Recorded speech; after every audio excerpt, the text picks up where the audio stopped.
mistakes there. Hey, I'm Frank Spear, everybody. I want to talk to you a little bit today about soloing and some of the techniques and methods that I use there. Everybody's got a different style. I try to do something specific, and I'll show you some more things. You know, trying to develop my own style. I like to play outside notes, which I didn't do a lot of there, but I wanted to talk specifically about applying chord tones when you're soloing. Now, that particular little jam is just G major 7th to A minor to B minor. So it's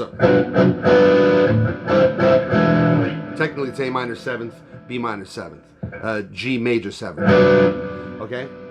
Now, because that's in the key of G, we have chord tones in that particular G chord. The A and the B are going by rather quickly in the progression, and home base is obviously the G chord.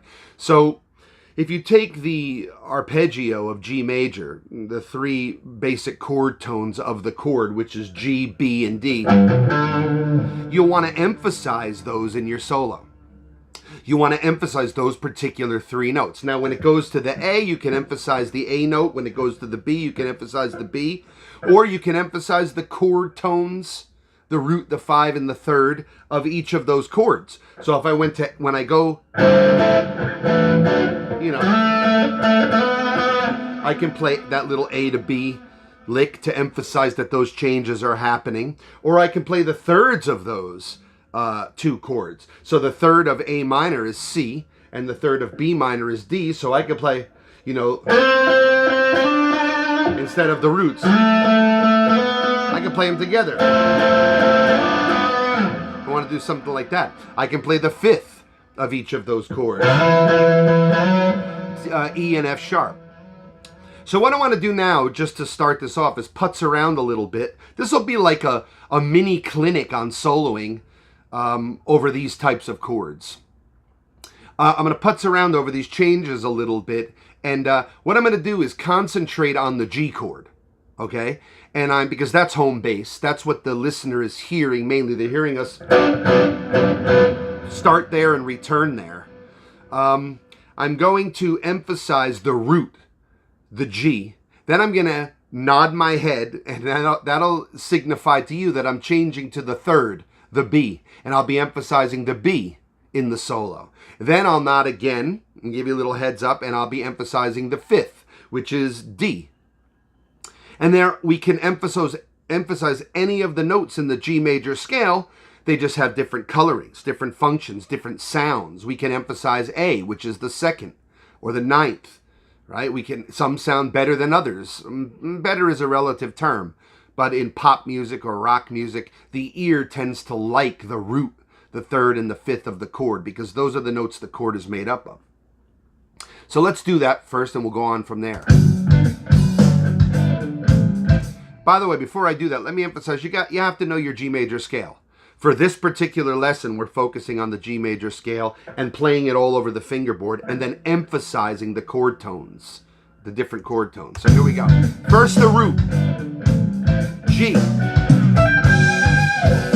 Nice and comfortable.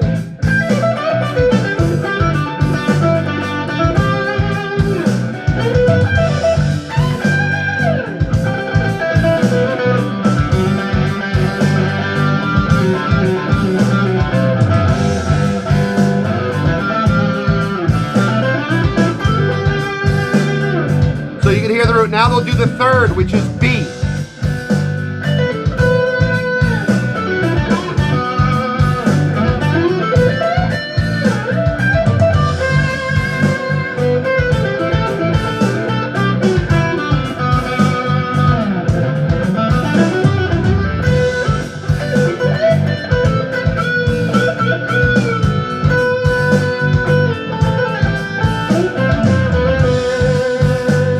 Here's the 3rd, the 5th.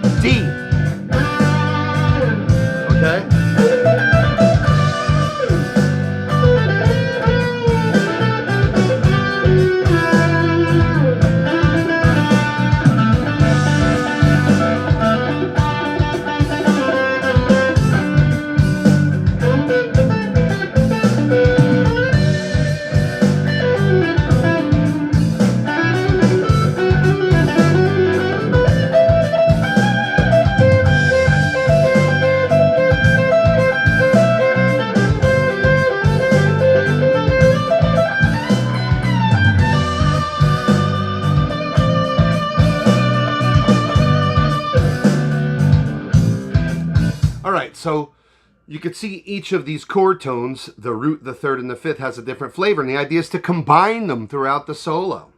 Okay, so now let's combine them a little bit. We'll go root, third, fifth, right?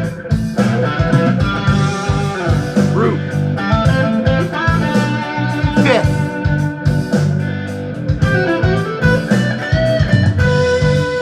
third, root, five, third. Okay, so you're combining them in the solos, and what you want to do is you want to connect them through the chord changes. So for example, if we were playing G to A minor to B minor and we stayed on these chords a little longer, the A minor and the B minor, when the chord progression switched to the A minor, I would look for the root, 3, and 5 of those chords. And then I would develop riffs or licks, and especially if you're composing, if you're writing a solo rather than improvising, you try to work out lines that move from one chord to the next, that develop from the chord tones to the chord tones. So I might start, for example, if I were going to go from G to A minor, from the 1 chord to the 2 chord, I might start a line in G.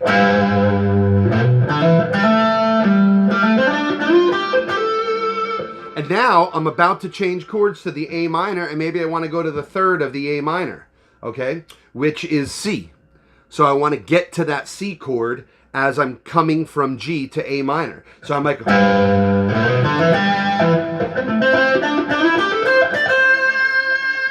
and there's that C. So when it goes, and then I start my next A minor line. Maybe that leads to B minor. I develop a little lick, and then I end up on the root, the third, or the 5 of the B minor chord. And so I'm weaving a vine of chord tones that are connecting the chords. Okay? Now, you can play outside notes if you want to get a little bit jazzier, funkier. And the cool thing about outside notes is sometimes you might hit a note and it sounds wrong, but as you repeat it and you emphasize it, it begins to sound right. Let me show you what I mean by that. We'll play an out note and then we'll work it, right? We'll milk it and it starts to sound good. I'll give you the nod on the out note.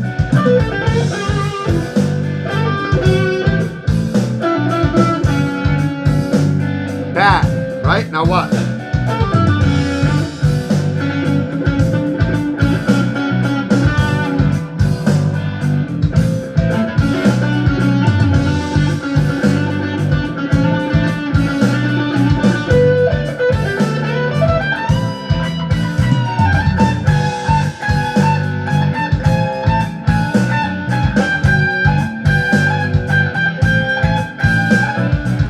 Now, you notice that sounded bad because I was landing on that note and emphasizing it. In the other example, right, that C sharp is not in the key of G. That's a flat 5 or a sharp 4 in G. But when I hopped from that note back to a chord tone, which was D, the 5th, then it sounded great. I use it to color the chord, the note I'm going to.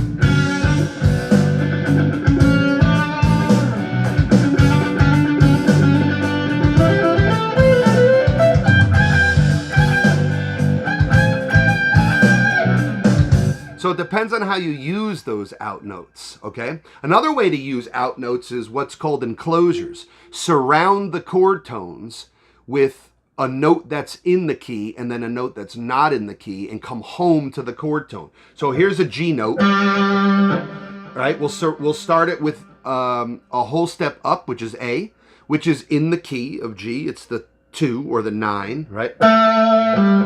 So we'll go from the 2 to, let's see, F, which is not in the key. It's a flat 7, and we're playing a major 7. So that might stand out a little bit, but we'll come home to G. Watch how that works.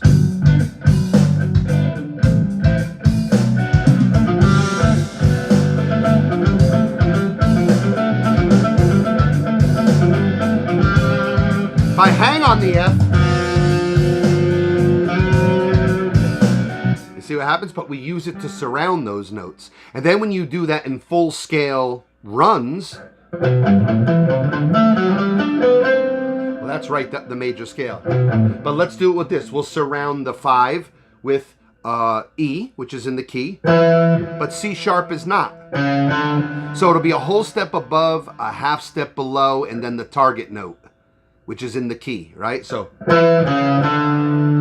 this is not in the key. Then we'll go up to the next the next string higher, and we'll hit A, which is in the key. In this case, we're targeting G, and we've got F, which is not in the key. So then we've got D, which is, let's do this. Start it from E, and then we'll hit a C sharp again, and then go to D, which is the 5th. So we'll mess around with that. Just making sure we emphasize the root note on the strong beats of the song, right? So we're not highlighting the non-chord tones, but we're highlighting the chord tones.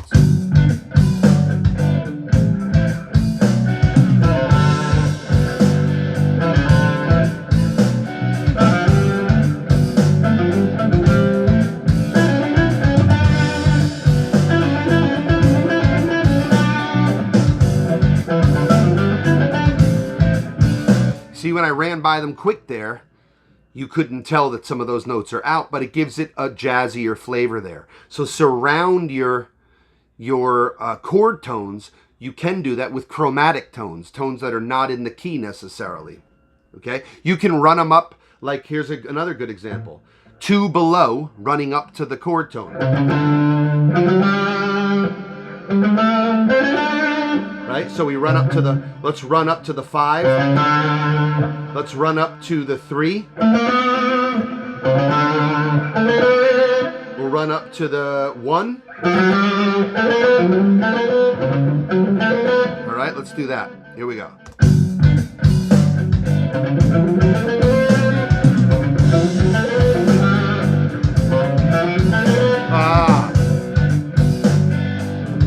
Hold on, we're doing it again. We'll run up to the 5, we'll run up to the 1, and then we'll run up to the 3. All right, here we go.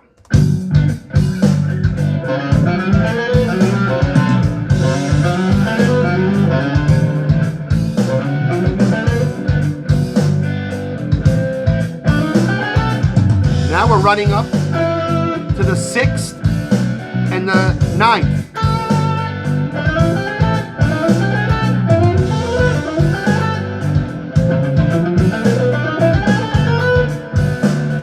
So there, you saw how that worked on the strong beats.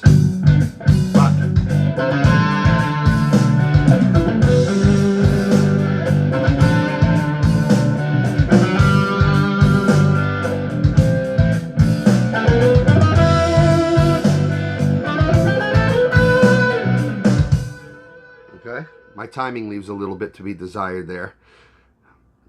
But you get the point of what's happening here. All right, so that's another thing. Another thing to do are bends, right? I like to do half-step bends. Whole-step bends are cool too. They're typical in rock, but they're half-step bends. You're taking a note that may or may not be in the key. Usually they are, and you're bending them up to another note in the key. So here, for example, I might take the G note and bend it to that 9, the A. I might take the A and bend it to the B. But here I might say, for example, this is G. I might go a half step below to the major 7th note, the F sharp, and bend it to the G. And then I'll slide up to that G and bend it up to the A. And watch how cool that sounds. Very Pink Floyd-ish, very... what's the word? Sort of haunting. Here we go.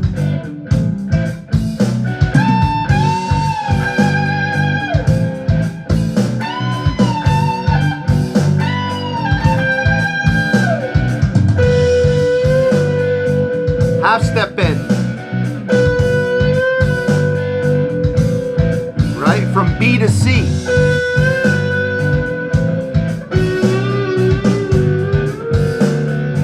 got a little flat there. Watch.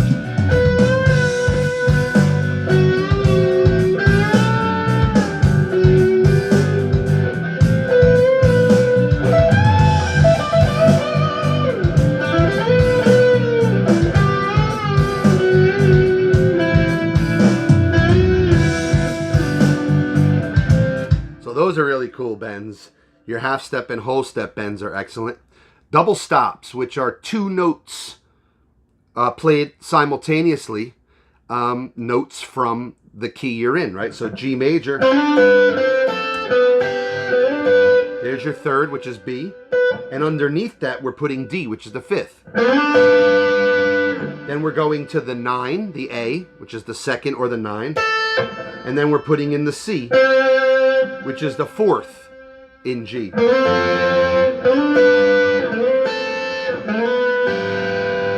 Back home to G with the third in the bass or the lower note. They're everywhere. You can figure them out. Okay, so check out how those sound. Kind of a country rock flavor.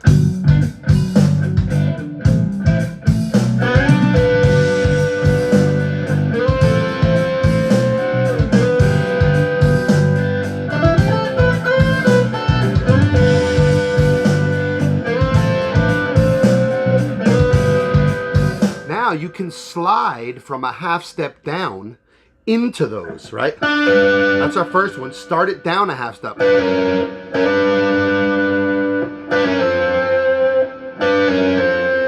To the next one. So you're passing that so quickly that you're not hanging on the out notes, and it gives it a cool flavor. Watch.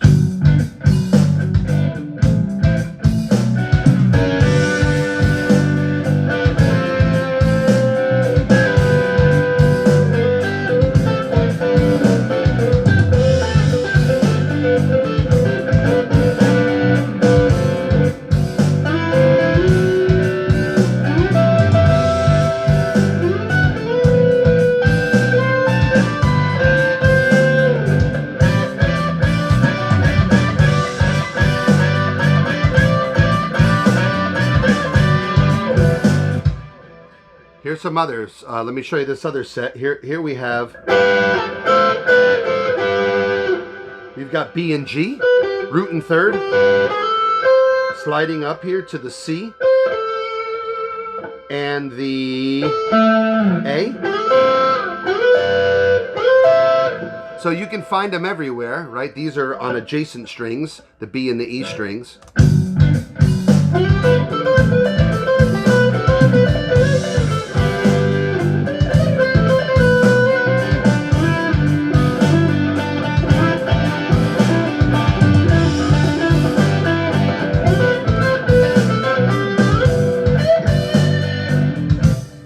So those are double stops, cool way to use those. Let's talk also about motifs. So developing little ideas and then repeating them with variations, right? So these are more rhythmic ideas. So you might come up with a little rhythmic hook, which makes the solos much more interesting than just smashing around on notes. You know, it's cool to throw that flash in once in a while, but people want to hear melodies, generally speaking, right? So let me show you what I mean about developing motifs. I'll play a little something, I'll make it up on the spot, then I'll try to repeat that a little higher, a little lower, somewhere else on the fingerboard, and then I'll begin to develop it and add notes to it or subtract notes. Here we go.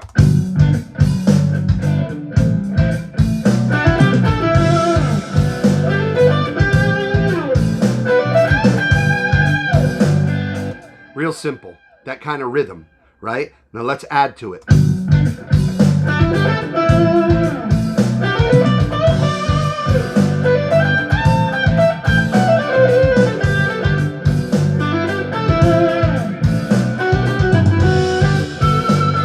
Let's develop a different one.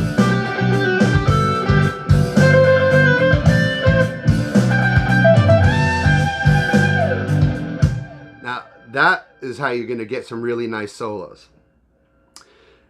So you develop you get a motif, develop it a little, get another motif, develop it a little. Rhythms Mess with the rhythmic phrasing.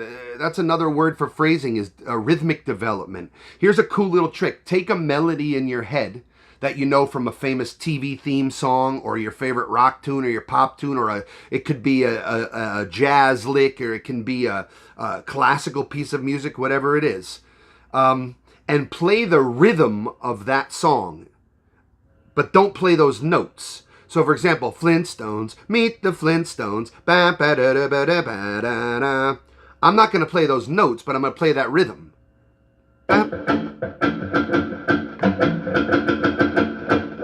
But I'm going to choose whatever notes I want in the key, and it's going to give me all kinds of ideas. So let's check that out. Now it's a little slower, so it will be more like ba ba ba ba ba ba, because of the tempo of this tune, but not those notes, that rhythm.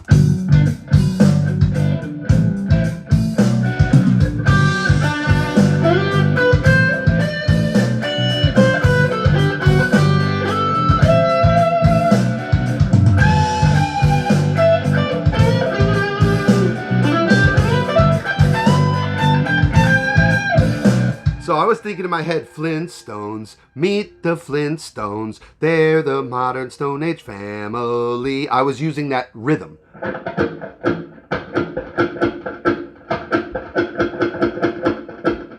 Check it out, let's do it again, but choosing my own notes, randomly. But if they're in the key, they work.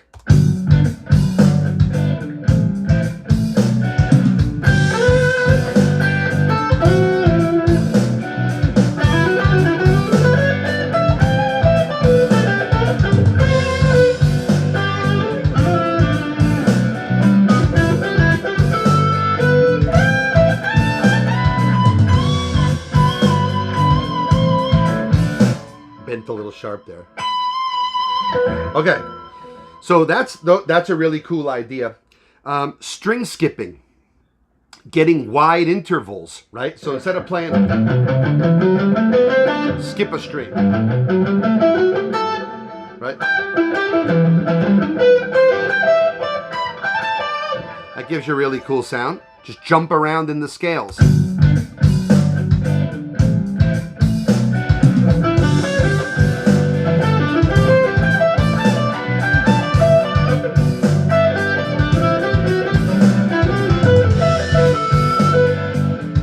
Hit some clunkers, but you get the point of the string skipping.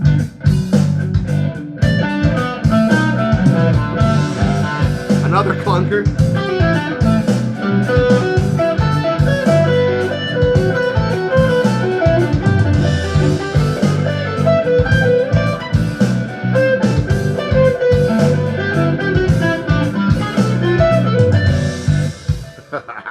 I'm hitting a bunch of clunkers because I'm just bumping around. No charge for those bad notes. So string skip like that. And give you some weird sounds. Right? We play it slower like that.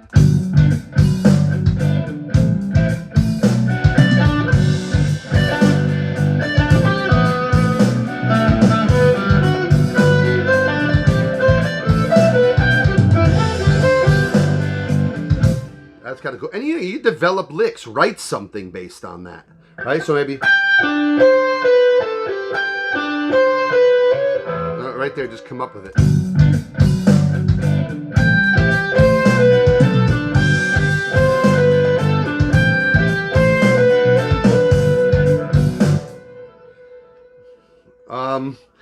So rhythms.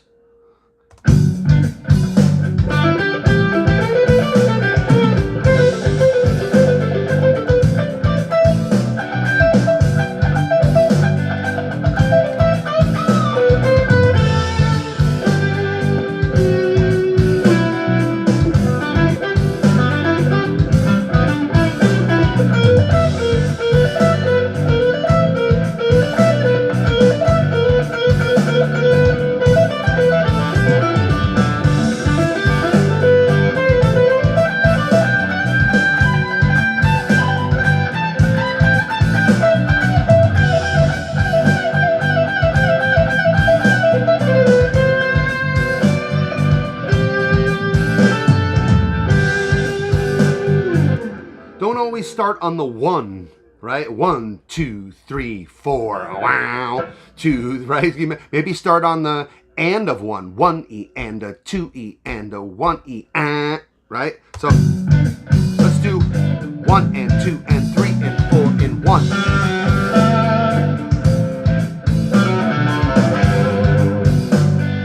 1 E and a 2 E and a 1 E.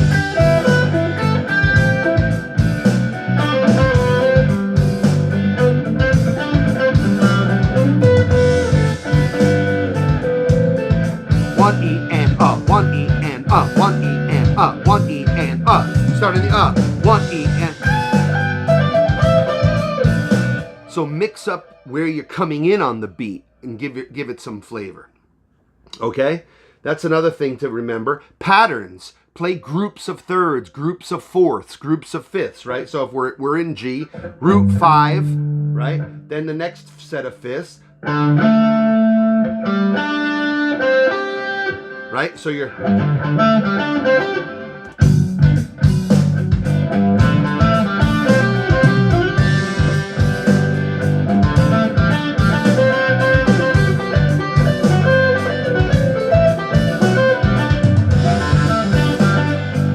do it fourths.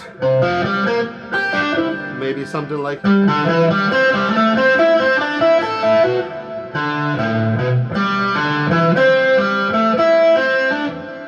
mess around fourths.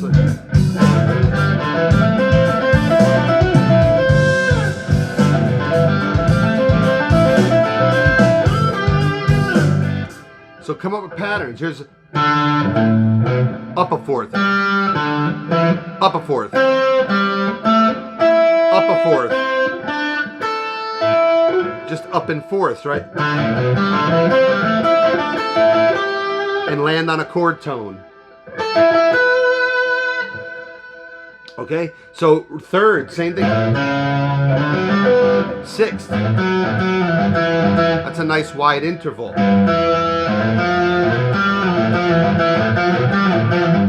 That's a weird sound.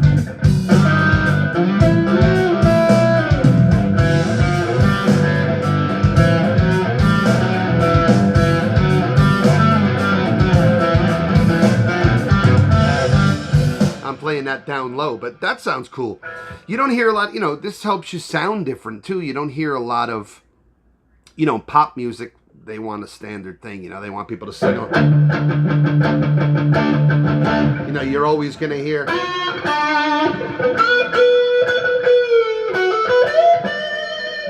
You're going to hear straight up pop licks, which is cool. They're great. I mean, that's what sells and that's cool and I love it, But you want to play a little differently, a little out, a little jazzier, a little more fusion type stuff. Incorporate all these things I'm showing to you guys here. Well, that's about it. That's what I wanted to cover today. That's a half hour.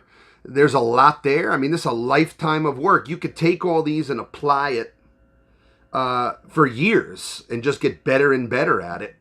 The key is whatever key you're in, whatever the chord progression is. Now, there are a lot of other ways to approach soloing than what I'm sharing. I'm laying out a simple method.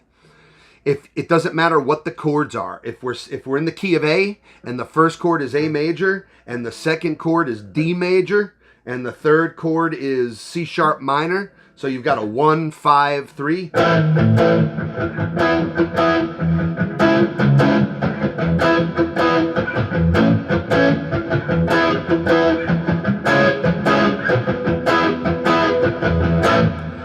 When you're on that A and you're soloing over that, or you're creating a vocal line, a melody, stick to the chord tones. 1, 3, 5, 1, 3, 5, 1, 3, 5. Now, if it was a seventh chord, right?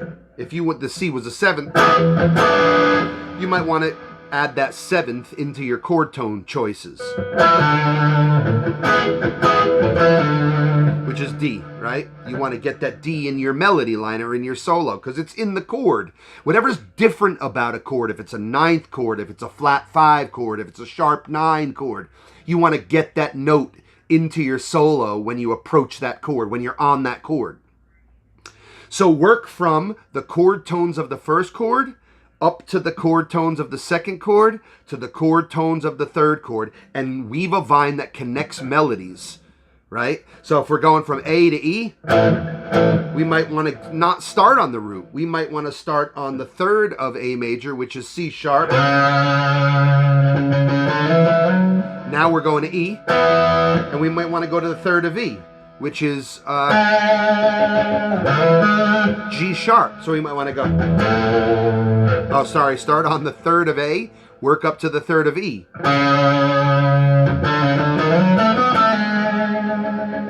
Now if you heard that played over